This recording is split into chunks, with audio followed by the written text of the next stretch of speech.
नाही नाही, जरांगे पाटलांच्या या भूमिकेला आमच्या हार्दिक अशा शुभेच्छा आहेत. पण पहिल्यांदा जरांगे पाटील ज्या कम्युनिटीसाठी रिझर्वेशन मागतात ती कम्युनिटी ऑलरेडी या महाराष्ट्राच्या कायद्याच्या सभागृहामध्ये त्यांच्या लोकसंख्येच्या कितीतरी पट प्रमाणात आहे आणि देशाच्या संसदेमध्ये कितीतरी पट प्रमाणात आहे. आणि जरांगे पाटलाच्या या आंदोलनाला मराठवाड्यामधल्या सर्व खासदारांनी लेखी त्यांच्या लेटर हेडवरती पाठिंबा दिलेला आहे. आणि मग पाठिंबा दिलेला असताना जरांगे पाटील मग या सगळ्या खासदारांना पराभूत करणार आहेत का?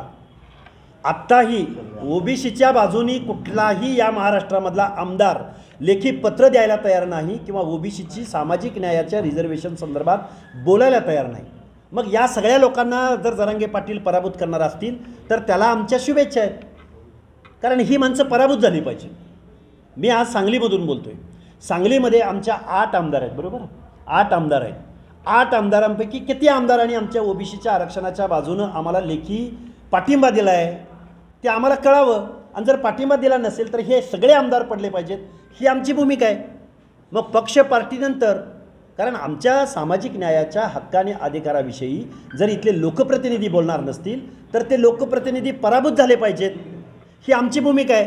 त्यामुळं मग जरांगेंच्या या मागणीला आम्ही पाठिंबा देत आहोत, कारण त्यांचे अर्धे जातील आणि मग लोकसंख्येच्या प्रमाणात आमचे अर्धे आतमध्ये जातील. आणि मग एक नवीन टीम जी होतकरू आहे, ज्यांना इथला गावगाडा, इथली समाजव्यवस्था, इथलं आरक्षण, इथला सामाजिक न्याय ज्या लोकांना समजतो, अशी नव्या उमेदीचे लोक आज जातील. रिपीट अगेन अँड अगेन ती माणसं जर या कायद्याच्या सभागृहात जाणार असतील आणि अशा सामाजिक न्यायाच्या संवेदनशील विषयावर बोलणार नसतील तर ही माणसं पराभूत झाली पाहिजेत. या मागणीला आम्ही त्यांना पाठिंबा देऊ.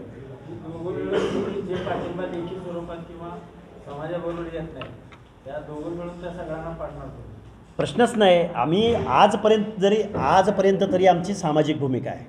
आजपर्यंत आम्ही कुठल्याही पक्षाला किंवा कुठल्याही पार्टीला किंवा कुठल्याही आमदार खासदाराला टार्गेट केलेलं नाही. याचा अर्थ असा नव्हे की ओबीसीच्या या हक्क अधिकाराला पाठिंबाच इथला कुठला लोकप्रतिनिधी देणार नसेल तर ओबीसीसुद्धा विचार करेल उद्या.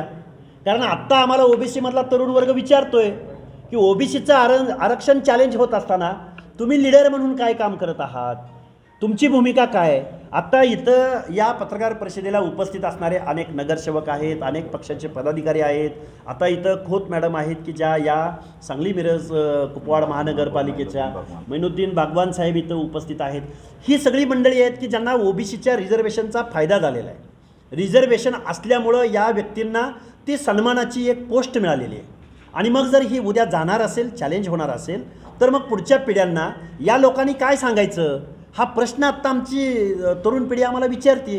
आणि मग जर लोकल बॉडीजमध्ये जर ही आमची नेतृत्व तयार होत असतील, लोकशाहीचा पाळणा म्हणून ज्या लोकल बॉडीजला पंचायत राजकडं पाहिलं जातं, मग तिथं जर हे नेतृत्व तयार होणार असेल आणि उद्या कायद्याच्या सभागृहामध्ये या माणसांनी जाण्याची स्वप्न का बघू नयेत, या प्रश्नाची उत्तरं आम्हाला जर इथले लोकप्रतिनिधी अथवा इथलं शासन अथवा इथली व्यवस्था देणार नसेल तर मग आम्ही सांगली मिरज कुपवाड महानगरपालिकेच्या मध्यवर्ती ठिकाणी ओबीसीचा मेळावा का घेऊ नये, अशा अनेक प्रश्न आहेत.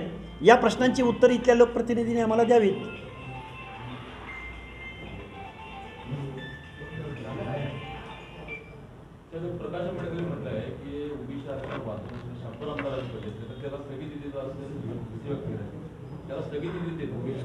हे बघा आता सध्या ओबीसीच्या रिझर्वेशन संदर्भात महाराष्ट्र शासनानं जेवढे म्हणून काही निर्णय घेतलेले आहेत हे ओबीसीला गृहीत धरलेला आहे त्यांनी आजपर्यंत.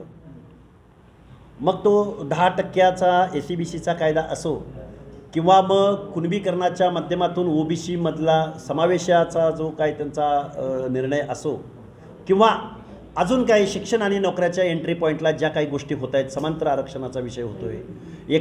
एखाद्या डिपार्टमेंटच्या जर जागा भरायच्या असतील तर त्या जागा पेंडिंगला ठेवणं, महाराष्ट्र राज्य MPSC Maharashtra public service commission